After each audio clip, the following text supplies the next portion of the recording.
bacakan redaksi hadisnya.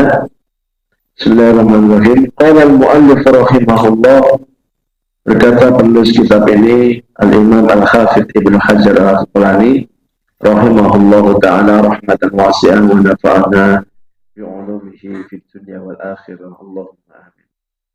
Wa an Abi Darda radhiyallahu anhu qala, dari sahabat Abu Darda, semoga Allah meridhoinya, dia berkata, qala Rasulullah sallallahu alaihi wasallam, Rasulullah sallallahu alaihi wasallam pernah bersabda, ma min syai'in fil mizani afqalu min husnil khuluqi.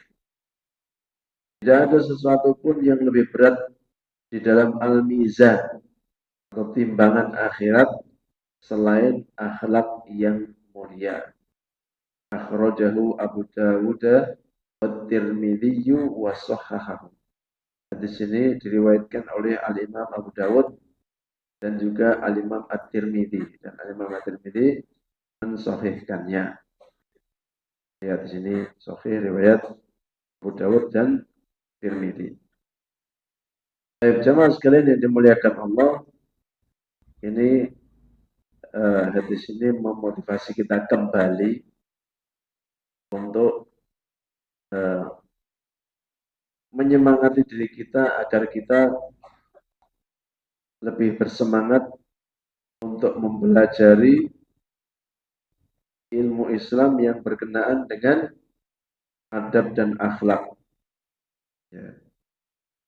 Jadi hadis ini memberikan kita motivasi untuk memahami, mengilmui, mengetahui akhlak yang dituntut dalam syariat kita, sekaligus berusaha semaksimal mungkin untuk mengamalkannya. Ya kan? Karena hadis ini menyebutkan tentang keutamaan yang luar biasa.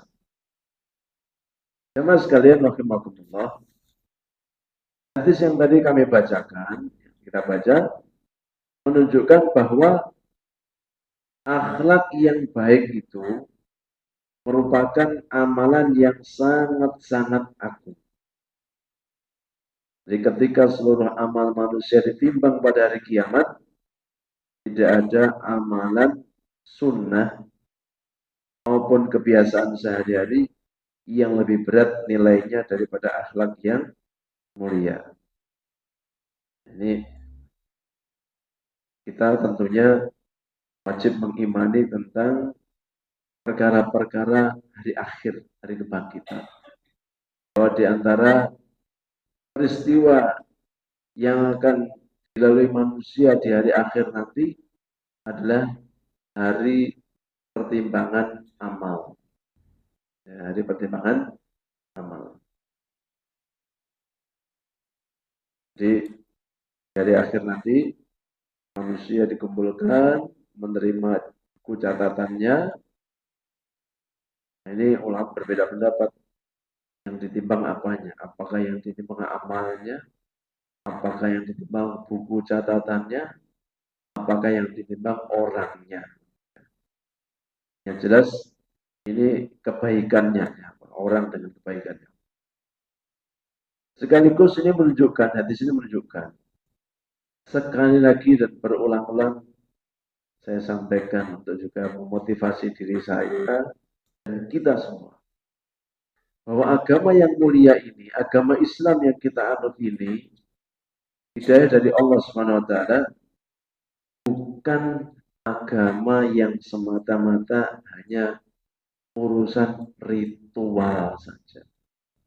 Nah, jadi istilah lain dari disebut beragama atau beribadah itu ada yang sifatnya hablum minallah, ada yang hablum minallah. Yang hablum minallah itu istilah lainnya agama ritual, ibadah ritual, yang erat kaitannya seseorang dengan Allah secara langsung, seperti sholat. Itu ritual.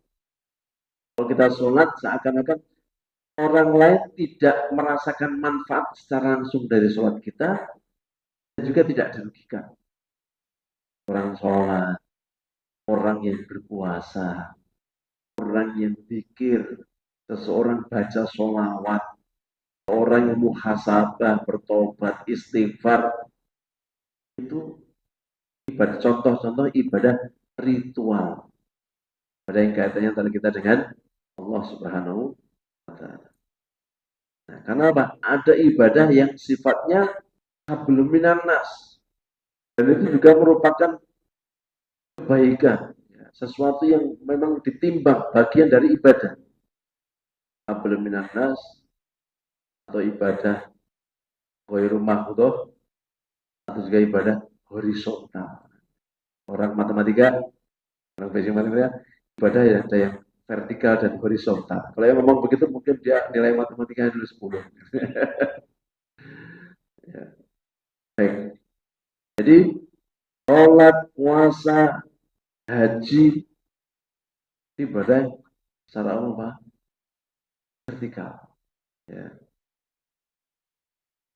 Orang yang rajin sholat, ya kan? Kita sering diingatkan ya, ada orang rajin sholat, baca Quran, sholat malam, puasa sunnah. Tapi ketika lisannya itu buruk, kasar kepada keluarganya, lisannya suka berbicara kasar, kotor, suka mencela, mencaci maki, memfitnah, ya, mencemooh tetangganya, orang lain tidak selamat dari lisannya, itu menunjukkan orang tersebut belum sempurna pengamalan agamanya. Itu juga sebaliknya, ada orang akhlaknya baik tapi nggak sholat, itu juga nggak sempurna.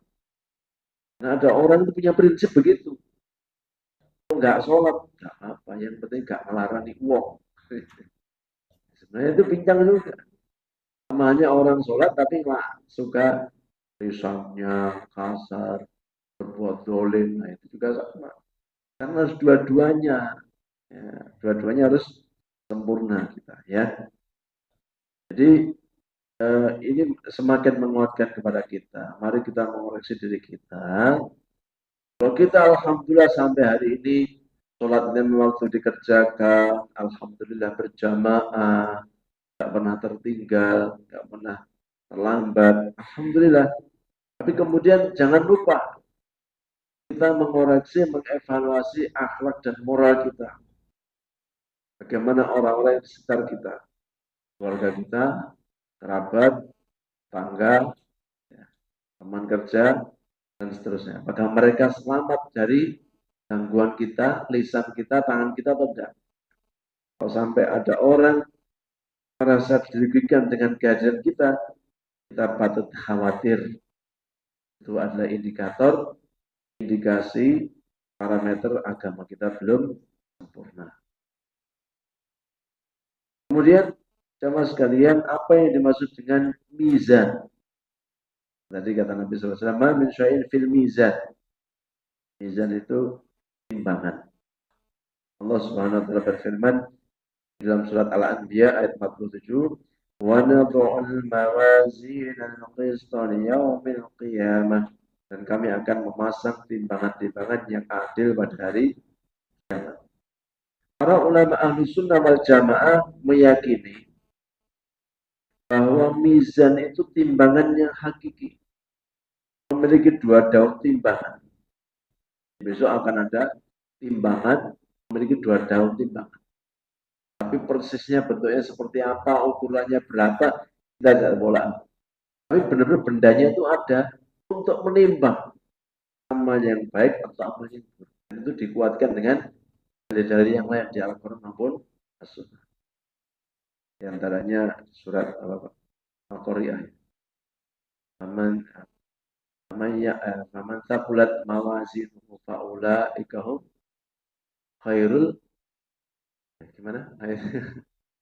Al-Qari'ah mal-Qari'ah wa ma adraka mal-Qari'ah yauma yakunu nasu kal farashil mabthus wa takunu jibalu kal ainil manfush. Faman taqulat mawazinuhu bahwa fi syai'ir radiyah. Barang siapa yang berat timbangannya, maksudnya timbangan kebaikannya lebih berat.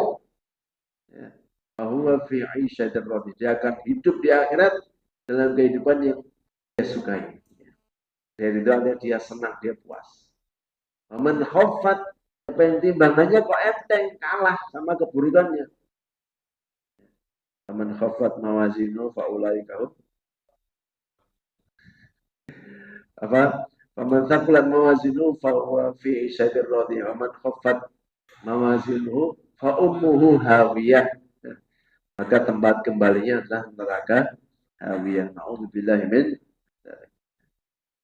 Nah, tadi yang apa namanya yang para ulama berselisih itu yang ditimbang itu apakah buku catatannya, apakah amalnya, apakah orangnya dan timbangannya. Karena gini, dulu pernah sahabat yang mulia Abdullah bin Mas'ud radhiyallahu anhu, beliau ini sahabat yang eh, anggota apa badannya kecil.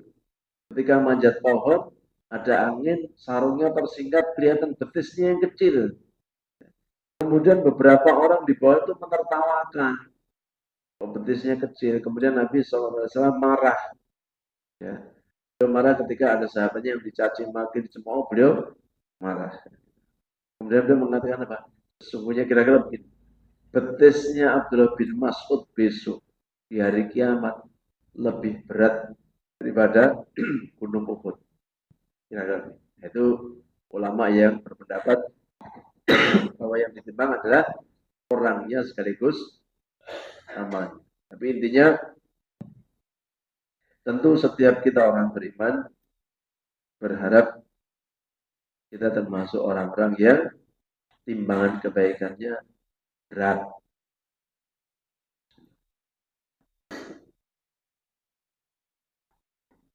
Orang yang dijanjikan kebaikan itu bukan berarti tidak punya keburukan. Ya, dengan keburukan yang nol. Berapapun kebaikannya pasti lebih berat, bukan. Seorang itu normalnya orang ya ada aja salahnya, kekurangannya. Tapi ketika timbangannya lebih berat yang baik, insya Allah itu pertanda kebaikan dan dia akan berada dalam kebaikan di akhir.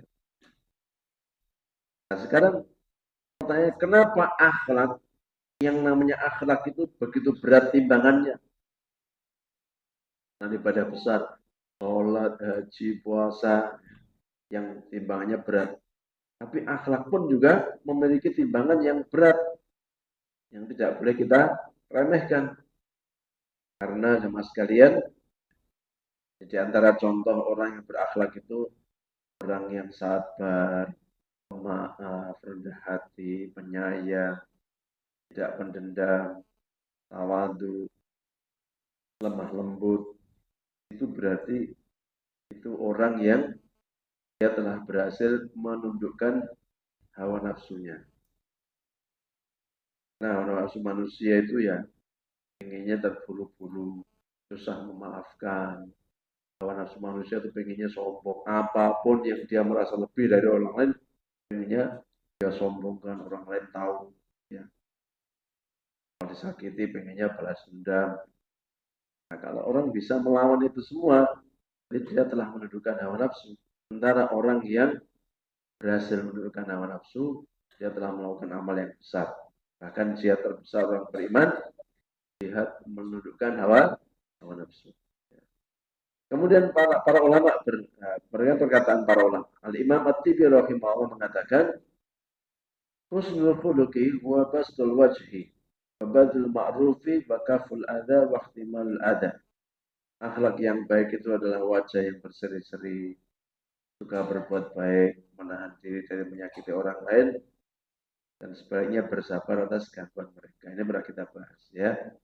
Jadi mulai dari yang ringan, orang yang akhlak baik itu sebisa mungkin dia berusaha menampakkan wajah yang cerah, yang seri-seri, jangan apa wajah yang maksu.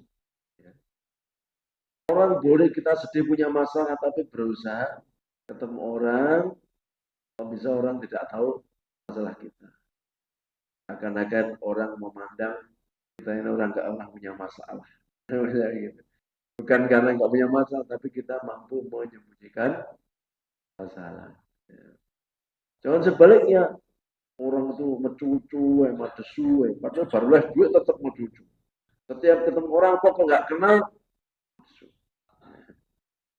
fitrah apa namanya, uruf kebaikan. Bahkan alhamdulillah, ya kan? Kita ini orang Indonesia secara umum, apa namanya orang Jawa, itu punya budaya apa namanya ramah. Ya. Ketemu orang di jalan nggak kenal pun biasa, monggo, sewu, lampung kan begitu biasa. Orang-orang Arab sana nggak seperti itu. Orang di luar negeri sana nggak seperti kita. Punya ponaan itu sama Mesir, kemudian di Arab Saudi, di Madinah. Gitu. Liburan ke sini ya, itu saya pengajian gitu. Sama orang-orang satu ketemu yang monggo, assalamualaikum, monggo gitu. Heran, di sini ramah-ramah ya. Kamu kan juga orang sini, berarti saya. Tapi kalau lama di sana, justru nggak, orang ketemu di masjid tuh jarang. Seperti kita kan biasa ya. Assalamualaikum, ada orang musafir. Dari mana Pak? Dari Ngantang, mau ke Pare. Yang biasa gitu, menyapa. Sebagian negara nggak seperti itu. Yang penting urusanmu. Nggak sering mengganggu. Tapi itu belum sempurna. Ya, Arab, negara Arab bukan tolak ukur. Tolak ukurnya Nabi Shallallahu Alaihi Wasallam. Ketemu orang sebisa mungkin kita satu menampakkan wajah yang cerah. Yang kedua, kalau kita yakin dia Muslim, ucapkan salam. Kemudian menyapa, ya, tanya, bukan tanya apa, bukan tanya dalam arti kepo, bukan, tapi dalam arti menyapa, ya, apa namanya, sekedar apa, menyapa.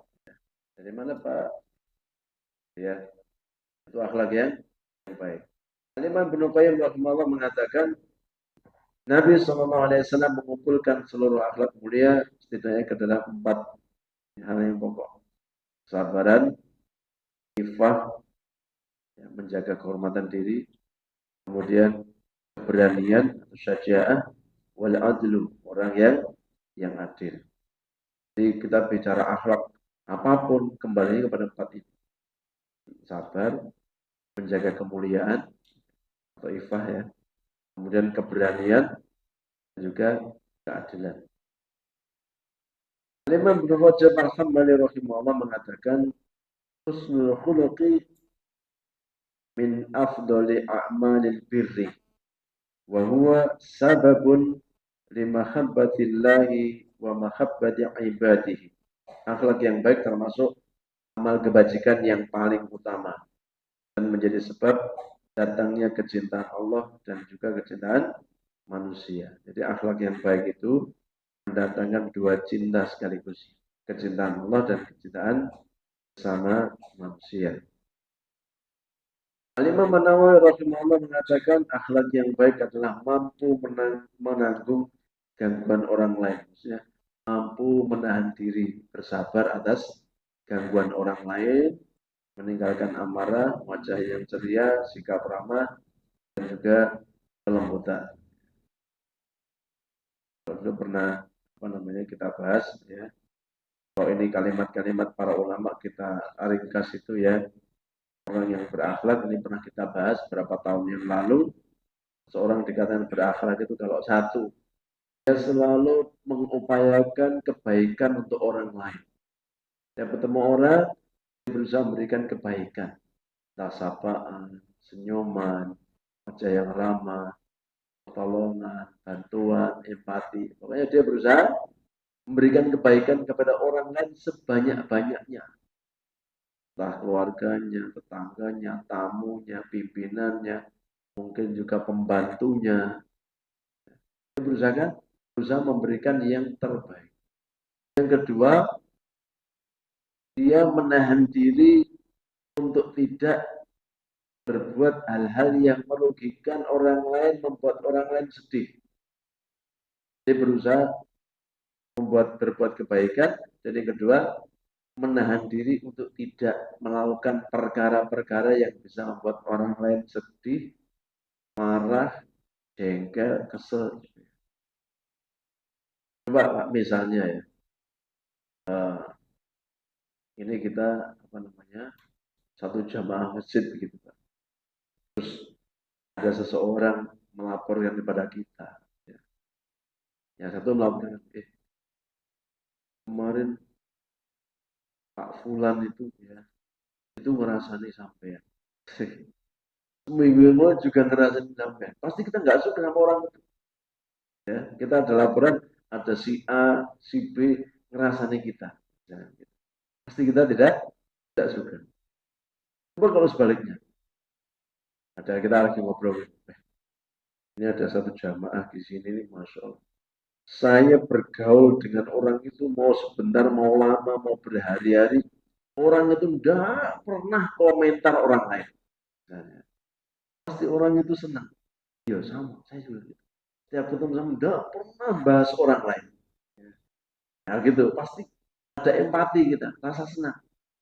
Kita merasa tidak pernah diganggu kan gitu ya orang lain dan seterusnya. Yang ketiga, sebaliknya orang yang dikatakan berakhlak itu berbuat kebaikan, menahan diri berbuat keburukan, dan bersabar atas gangguan dari orang lain. Ini penting. Karena boleh jadi ada orang itu dia berbuat kebaikan, tapi sayangnya dia mudah marah, gampang emosi, gampang ngamuk, kalau menemukan hal yang tidak menyenangkan. Lagi safar, apa gitu. Ada suara orang debut. Oh, betul ngorok. Wah, gitu. Wah, gampang sekali apa namanya? Enggak bersabar, ya, enggak bersabar. Lagi di dalam ruangan gitu, ada satu yang mungkin enggak mandi itu ya. Oh, betul kok sih. Ya, misalnya begitu. Segala hal yang seperti itu yang sekiranya kita bisa ngempet, kita tahan. Ya, Allah tidak menjamin hidup kita di dunia mulus, halus, nyaman, kayak anak presiden gitu. Maksudnya gitu. Ada perkara-perkara yang kadang kita gak nyaman. Punya tetangga, ya, punya tetangga masak, aromanya masuk rumah kita. Mungkin kadang yang masuk aroma yang harum. Mungkin, wih, apa, sambal terasi digoreng. Kita dapat gebrase dok, gitu. Oleh sambal, ya. Ya sebisa mungkin bersabar. Dan masya Allah ada ulama, saya lupa namanya siapa ya, yaitu bertetangga dengan orang Yahudi, ya, tetangga omah itu berkelet. Pun saya apa, sepita ini itu, ngerembes di temboknya yang Muslim, ngerembes, mampu tuh Pak, sepita. Tapi tidak protes, ya nggak wadul Pak, dijarne Pak, ya. Gimana memang namanya ulama zaman dahulu, orang-orang soleh kita sebut salafus soleh karena banyak keteladanan dari orang itu. Bertahun-tahun dia bersabar seperti itu. Ada bau septic tank gitu. Ya gak waduh, ya gak, ya minimal kalau kita bener Pak ngomong apa-apa. Itu wisine jenengan ngerempes gitu tembok kula. Masa dia apa namanya terus merespon apa enggak urusan ini. Enggak, ini diam enggak. Memilih untuk bersabar. Sampai suatu hari si tetangga itu masuk ke rumah. Mungkin bertamu ada perlu. Oh, ada bau gak enak ya apa? Itu ada rembesan. Apa itu? Sepertinya septic tank. Itu kan tembok rumah saya. Iya, sepertinya begitu. Kok nggak ngomong? Nggak, saya milih bersabar. Itu terharu, Pak. Masuk Islam. Gitu, Pak. Ya, itu memang pilihan, Pak. Kelasnya super. Yang orang-orang beriman, Masya Allah. Bisa, Pak. Ya. Nah, sebaliknya, kadang-kadang kita prihatin dengan diri saya, diri kita lah. Podo-podo sholat di masjid. Terus, podo-podo konco jamaah. Ya, ini fenomena kadang di beberapa masjid terjadi, Pak. Podo muslime, ya, sak tunggal masjid, mungkin podo ormase kan gitu ya. Kalau kipas angin so geger, Pak. Soalnya semua ngalih kipas angin, aduh, itu patah ini sudah. Ada masjid itu, Pak, saya kultum subuh, Pak. Saya masuk itu, apa namanya, karena musimnya rada dingin gitu. Ada AC, ada kipas angin, dimatikan semua. Ya kan saya pendatang ya saya manut, saya datang. Komat Pak, saya sholat. Tiba-tiba ada yang datang, Mas Bu, nyalakan kipas angin. Wisis, wisis. Baru satu rakaat ada yang datang berikutnya matikan. Sudah, mati. Ya enggak. Kipas angin Pak. Itu contoh sederhana kalau bagi kita ya, itu kita belajar. Ya, wasulhu khair. Apa namanya? Perdamaian itu indah. Tapi syaratnya apa? Wa uhdiratil anfususyuh. Tapi sayang orang itu yang kadang-kadang tidak mau berdamai, kenapa? Karena harus menundukkan hawa nafsunya untuk bisa mengalah itu Pak, untuk bisa mengalah. Kalau misalnya kita punya teman sing yang jauh awake lemu biasanya cenderung sumuan, biasanya orang sing lemu. Berarti pasangan dinyalane asik kewedekne gitu ya. Ya sudah kalau kita ngamati hari ini kita jaketan atau mungkin di pasangan kita cari tempat yang jauh kita pasang. Apa namanya istilahnya berdamai dengan suasana. Ya, daripada ribut, nah kita menyesuaikan saja. Kalau misalnya kita sih gampang sumuk, ini orang saya gampang kademen, saya nggak suka kipasannya, nggak suka saya ya sudah. Jadi kita kipas-kipas saja lah, atau cari di dekat jendela apa-apa. Pokoknya itu salah satu cara melatih diri kita untuk bersabar terhadap ketidaknyamanan yang ditimbulkan oleh orang lain. Karena namanya bergaul dengan manusia, orang lain itu ada aja kekurangannya. Sebagaimana kita juga ada kekurangannya. Mungkin orang lain itu bau, ya. Mungkin orang itu apa? Lek sholat waker ya, misalnya terganggu. Atau mungkin ya apalah namanya. Apalagi di bermasyarakat ya, di tetangga ya. Kadang-kadang kita punya tangga macam-macam. Polisi setengah nyetel dangdutan isu sampai awal sampai bengi. Dulu orang nyetel dangdutan VCD, speaker stereo selesai. Sekarang apa itu? Phone miniatur, oh gede. Nah, nyetel bukan di depan rumah, pokoknya apa di dalam rumah. Jadi pokoknya aman wis. Tok ning jobo, Pak. Kowe sak kampung kan ngrungokne. Oh, nyetel musik kok biyanten. Lah speaker di jobo. Bukan di dalam rumah, bertaruh di luar gitu. Seakan-akan ya kita kadang-kadang ya kalau memang bisa mengalah ya mengalah. Baik ya. Nah, jamaah sekalian yang dimuliakan Allah, jadi tiga perkara itu untuk mengukur kita ini termasuk orang sudah baik atau belum akhlaknya, ya diukur dengan tiga itu. Sama berbuat kebaikan kepada orang lain. Setiap kita ketemu orang lain, sudahkah orang itu mendapatkan manfaat dari diri kita? Ya, kalau di rumah kita punya pasangan, suami istri, ada anak-anak. Apakah mereka mendapat kebaikan dari keberadaan kita? Kalau kita masih punya orang tua kita mendapatkan manfaat enggak dari kebaikan kita? Kalau kita punya kerabat, kakak, adik, ya, apakah mereka mendapat kebaikan dari kita? Kalau belum, berarti kita belum maksimal. Kita punya tetangga, pasangan tetangga kita ini, adakah kebaikan yang kita berikan kepada mereka? Entah berupa hadiah makanan, atau kalau ada yang fakir atau miskin, berupa santunan, ya.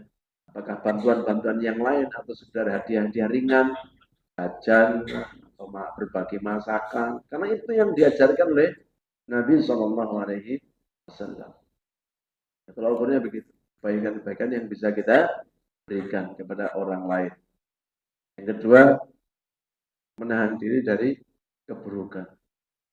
Kira-kira kalau kita sebelum bertanya pada orang lain, hari ini ada nggak ya orang-orang kira-kira yang dirugikan dengan ulah tingkah saya, entah lisan saya, hanya komentar miring, ya, nyinyir, atau tangan kita, perbuatan kita, ya.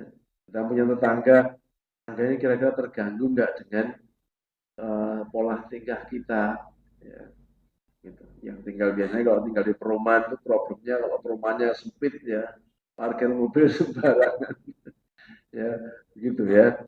Nah, contoh, jangan sampai kita melakukan perkara-perkara yang orang itu terganggu atau minimal orang sedih gitu aja, ya.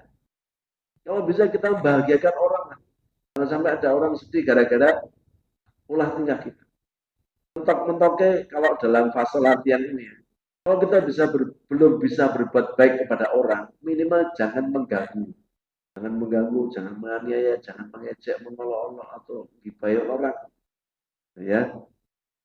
Dan yang ketiga, sudahkah kita bisa bersabar dari keberadaan orang lain yang mungkin orang itu kurang baik sama kita. Jadi ada orang mungkin punya tanamannya mangklung ke rumah kita. Dulu saya pernah cerita, ada orang itu punya rumah, kemudian berbatasan dengan tetangga. Di tengah-tengah perbatasannya ada pohon mangga. Pohon mangga. Ini mangganya dahannya ada yang ke sini, ada yang ke sana. Nah, orang ini mengklaim yang sebelah utara mengklaim itu mangga dia. Ya. Memang awalnya emang kayak entah tukulan atau gimana gitu. Lama tidak berbuah, ternyata setelah sekian tahun berbuah. Ya. Jadi diklaim punya dia. Jadi semua kalau panen ya dia yang ambil. Gitu. Nah masih yang mangkung di sini, sama orang yang di sini mengganggu ini dipotong itu Pak marah-marah, dia dibiarkan. Enggak berbuah, gue kadang-kadang jatuh. Nek godong wis bendino Pak, sego jangan nyaponi godong. Buah ini kadang jatuh, busuk, kadang jatuh, kena genteng terus pecah. Orang ini saking sabarnya Pak, dia beli genteng dicepani ning ngarepan omah. Ya ngerti kalau pecah dia sing ganti. Masya Allah. Orang-orang cinta orang-orang yang sabar, Masya Allah gitu ya. Jadi karena pecah ini, mungkin ini nanti nyindir, tak tukoni genteng gitu, gitu. Ditaruh depan rumah berapa buah genteng. Jadi kalau dia tahu pecah tor gitu, dia sendiri ambil tangga, dia sing ganti. Gitu. Seakan komunikasi pakai apa? Pakai sinyal ya, pakai kode-kode gitu. Ya Allah. Ini Masya Allah ya. Kita takjub ya. Maksudnya ada orang yang usilnya nggak karu-karuan, tapi ada orang sabarnya Masya Allah luar biasa. Sampai kasus rembesan sapi tank gitu kan. Jadi kita harus bersabar. Ya. Di kampung saya ada, sampai hari ini Pak ada cerita mengagumkan. Ada orang piara ayam, ada orang piara ayam, ayam tuh di ini sak bebas. Nah tidurnya di belakang rumah saya, ngendok, netes, gitu, sampai gede, gitu. Semoga kita dapat selain telurnya itu. Jadi seakan-akan itu bukan piara, jadi makannya berkeliaran kemana, cari sendiri. Terus kemarin sebelum hari raya itu pemiliknya karena mungkin ada yang lapor, Bu RT lapor, tangkep Pak, itu anaknya itu udah gede-gede lumayan, terus joko-joko, doro-doro gitu. Tangkepi. Setelah ditangkap berapa hari kemudian muncul meneh babone. Ngedok meneh. Anaknya telur. Ya. Nah sekarang ngedok meneh. Periode ketiga, piro ndok? 11. Sekarang sedang angkrem, Pak. Saya ingat ini, ya sabar. Gitu, Pak. Masya Allah. Saya nggak tahu hukum pikirnya ngedok nih, aku ndok halal apa enggak. Tapi jelas ndok regane piro kan gitu. Tapi ya kita berusaha berlatih kan. Gitu ya. Kalau dulu mungkin zaman saya SD sak kampung semuanya pelihara ayam. Sekarang yang pelihara kan minoritas, sak RT mungkin yang pelihara cuma satu orang kan begitu ya. Nah contoh sudah ya. Dan tentu banyak contoh-contoh yang lainnya menunjukkan bahwa ya, orang beriman itu hendaknya memiliki akhlak yang baik. Baik, jamaah sekalian yang dimuliakan Allah. Imam Syekh Abdurrahman As-Sa'di rahimahullah mengatakan akhlak yang baik itu mencakup memperlakukan seluruh manusia dengan baik melalui ucapan, perbuatan. Dipastikan semua organ-organ kita ini diajak ya, bekerja sama berbuat kebaikan untuk orang lain. Ucapan kita, perbuatan kita, termasuk kedermawanan, ya, harta kita. Ya, mengutip kalimat guru kita, ya, Ustaz Rifki Ja'far Thalib, hafizahullah, ya, beliau mengatakan apa namanya tentang qanaah, apa qanaah, nerimo ing pantum, ya. Qanaah itu ridho terhadap pemberian dari Allah. Kata beliau, qanaah itu ada qanaahnya orang miskin dan qanaahnya orang kaya. Kalau tidak salah gini kira-kira. Qanaahnya orang miskin, dia bekerja, berusaha mencari maisha, begitu ya, bekerja keras. Nanti dapatnya seberapa, dia meyakini itulah kadar pemberian Allah yang terbaik. Nah, terus kalau orang kaya, qanaahnya bagaimana? Kalau orang kaya, qanaahnya adalah kalau dia punya harta, hartanya berlebih, maka dari harta itu yang dia pakai itulah untuk dirinya. Nah, yang lebih ini orang kaya yang pernah kata beliau, ya, jangan-jangan itu sudah bukan punya dia. Jangan-jangan itu adalah hak orang lain. Gitu ya. Nah, kadang-kadang pernah Nabi SAW itu berdoa, intinya doanya berilah keluarga Muhammad berupa kecukupan. Bahasa yang rotok bebas dari kecukupan itu pas. Kan senang Pak kalau punya harta pas-pasan itu kan yang paling enak. Ya. Pas, pas butuh cukup gitu ya. Pas pengen umroh itu udah daftar gaji iso gaji, pas mantu iso mantu. Ya pernah tanya, kalau ada pertanyaan begini Pak, mana yang lebih baik? Harta yang pas-pasan atau harta yang curah? Nah, gitu. Ada. Jarang nih pas-pasan, gue kayak khawatir sama yang kebutuhan terus piye kan. Jarang nih curah, itu bukan contoh dari Nabi SAW. Nah, maka curah itu bagi orang yang memiliki keimanan, kemudian akhlak yang baik, curah itu kadang-kadang justru menimbulkan tanda tanya dalam dirinya. Coba contoh yang mulia, Abdurrahman bin Auf, orang yang cemas dengan kekayaan. Jadi ada orang kaya cemas, itu bukan orang kafir, orang Islam, hartanya melimpah tapi cemas. Kenapa? Khawatir. Sunatullahnya orang kalau hartanya banyak, hisapnya itu lama. Ya, orang miskin itu besok masuk surganya lebih dulu daripada orang kaya. Nah, mungkin hartamu berapa? 1 juta. Dapat dari mana? Dari sini. Selesai. Orang kaya hartamu berapa? 500 triliun. Dapat dari mana aja? Jelaskan. Pertanyaan kan dua. Dapat dari mana? Dibelanjakan kemana? Kalau misalnya dia dapat dari hartanya jelas halal. Hartamu berapa? 100 juta. Digunakan untuk apa? 10 juta untuk makan, minum, sandang, pangan, papan, selesai. Nah, 90 juta kamu kemanakan? Nah ini kan jadi pertanyaan kan. Jadi orang miskin itu masuk surganya duluan. Kenapa? Hisapnya cepat.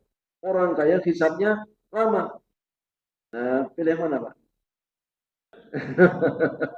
Pilih yang masuk surganya pertama, awal, apa yang terakhir? Nah, itu nggak ada pilihan ketiga, Pak. Gitu ya, manusia gitu ya. Pengennya gitu, di dunia makmur, di akhirat lebih makmur. Jadi jamaah sekalian yang dimuliakan Allah, tentang kedermawaan itu juga bagian dari akhlak. Khususnya bagi orang yang berharta. Ya. Orang yang tidak punya harta lebih, dia berakhlak dengan wajahnya yang ceria, menyapa dengan salam, juga membantu, apa namanya, memberikan kata-kata yang baik, ya, kalimat-kalimat lisan yang baik, menahan diri dari gangguan ada orang lain, bersahabat. Adapun yang diberikan harta lebih, maka harta itu akan menuntutnya. Maka kalau kita termasuk orang-orang yang diberikan kecukupan atau kelebihan, pastikan ada di antara harta kita, kita tunaikan haknya. Dan dimulai dari kerabat-kerabat kita. Nah, kalau kita memberikan sedekah kepada kerabat, itu pahalanya dua. Pertama, pahala sedekah itu sendiri. Yang kedua, pahala menyambung silaturahim. Kemudian orang lain. Termasuk dalam hal ini zakat, sedekah, kemudian apa? Fidyah, orang puasa itu ya, itu kan diberikan kepada fakir miskin. Kalau kita punya kerabat yang fakir miskin, maka itu prioritas yang pertama. Ya. Korban juga demikian. Ya. Kita berikan pada kerabat, kita berikan pada tetangga yang di prioritasnya yang fakir miskin. Karena kalau kita memberikan kepada kerabat, dapat pahalanya dua, dapat pahala sedekah maupun dapat pahala silaturahim. Dan silaturahimnya semakin erat. Ya. Itu ya. Ini tentang kedermawanan dan juga sekali lagi bersabar. Ini bukan kelihatannya sederhana ya, tapi kita mau tinggal dimanapun, Nabi SAW pernah bersabda, seseorang yang bergaul dengan manusia, kemudian bersabar atas gangguan mereka, lebih baik daripada orang yang tidak mau bergaul, kemudian dia tidak bersabar. Jadi tinggal di suatu kawasan wilayah, merasa agak nyaman sedikit pindah, ada agak nyaman sedikit pindah, mencari tempat yang benar-benar nyaman, tidak ada gangguan. Ada teman, ada kenalan, dia tinggal di perumahan muslim. Di perumahan khusus muslim. Jadi semua yang tinggal di perumahan itu muslim semua. Kemudian masjid yang tadinya cuma untuk sholat lima waktu dan Jumatan, mulai dihidupkan dengan kajian-kajian. Sepekan sekali ada kajian tafsir, ada kajian tafsir. Gitu. Termasuk ini ada satu orang itu semangat. Selain pengajian di perumahan, juga ngaji di masjid yang ada di luar perumahan. Akhirnya dia memutuskan pindah tempat kemana? Di kawasan kompleks pondok pesantren. Kenapa? Biar benar-benar mata tidak melihat pemandangan yang lain, dan telinga tidak mendengar apapun, dia fokus ngaji. Ini kelihatannya memang positif di satu sisi, ya. Tapi di sisi yang lain, kalau berdasarkan hadis Nabi tadi, wallahu alam, ya itu ada sesuatu yang terlewat. Kenapa? Kalau seperti itu, dia tidak akan merasakan bagaimana bersabar atas gangguan orang lain. Atau misalnya, suatu Rifki bikin pondok limbah. Kemudian nanti perluasan justru di tanah 10 hektar misalnya. Ayo mau jamaah Darussalam semua dibikinkan perumahan. Tidak mesti itu lebih baik. Kenapa? Karena sebelumnya kita tinggal di rumah kita masing-masing, kadang-kadang kita ada gangguan, kita tinggal dengan masyarakat yang majemuk. Ono sing rame, ono sing begini, begitu dan sebagainya. Tapi dengan kita bersabar, kita terus berbuat kebaikan, sekaligus memberikan keteladanan kepada mereka, itu ada kebaikan. Dibanding kita dikit-dikit pastor ngumpul, itu malah kadang-kadang tidak baik. Yang baik ya alami seperti kita ini. Selama kita tidak mendapatkan gangguan yang sangat berat, misalnya musuhi, misalnya ya, seperti Nabi SAW. Selama ini kita alhamdulillah ibadah lancar, tidak ada masalah. Maka kalau ada sedikit-sedikit gangguan tetangga kita bersabar, itu merupakan tanda bukti orang yang berakhlak. Ya. Demikian yang bisa kami sampaikan. Insya Allah kita sambung pada pertemuan yang akan datang. Wallahu ta'ala alam. Wassallallahu ala nabiyyina Muhammad. Wa akhir da'wana alhamdulillahi rabbil alamin. Subhanakallahumma wa bihamdika. Asyhadu an la ilaha illa anta. Astaghfiruka wa atubu ilaik. Assalamualaikum warahmatullahi wabarakatuh.